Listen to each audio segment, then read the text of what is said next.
محترمہ بے نظیر بھٹو کو ہم سے جدا ہوئے کئی سال گزر چکے ہیں، لیکن آج بھی ایک لیڈر کے طور پر، ایک بڑی بہن کے طور پر، ایک ماں کے طور پر ان کی باتیں جو ہیں وہ ہمیں بار بار ان کی یاد دلاتی ہیں۔ محترمہ بے نظیر بھٹو پاکستان کی بہادر ترین سیاسی لیڈر تھیں، اور اگر وہ چاہتیں تو دہشت گردوں کے سامنے سرنڈر کر کے وہ اپنی جان بچا سکتی تھیں، لیکن انہوں نے سرنڈر کرنے کی بجائے دہشت گردوں کی آنکھوں میں آنکھیں ڈالی، ان کو للکارا اور اپنی جان قربان کر دی۔ مجھے آج بھی شہید محترمہ بے نظیر بھٹو کے ساتھ اپنی آخری ملاقات یاد ہے۔ اسلام آباد میں اس ملاقات میں انہوں نے مجھے کہا کہ اگر میری جان کو کوئی خطرہ ہوتا ہے یا مجھے کچھ ہو جاتا ہے تو یاد رکھنا اس کا ذمہ دار جنرل پرویز مشرف ہوگا، اور آپ نے اس کو بے نقاب کرنا ہے۔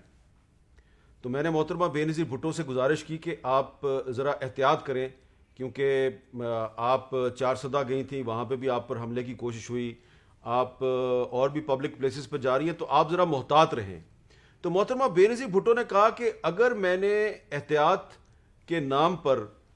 جلسے جلوس بند کر دیے تو پاکستان میں جلسے جلوس کا کلچر ہی ختم ہو جائے گا، اور میں یہ نہیں چاہتی کہ ہم دہشت گردوں کے سامنے سرنڈر کریں،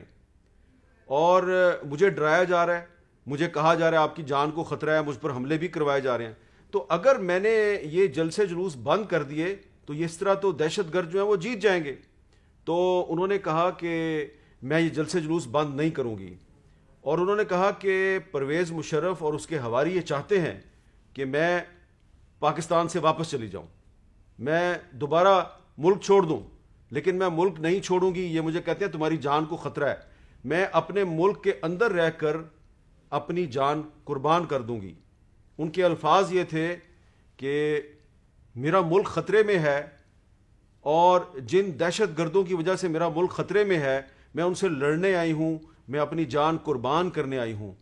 اور اس گفتگو کے کچھ دن کے بعد محترمہ بے نظیر بھٹو نے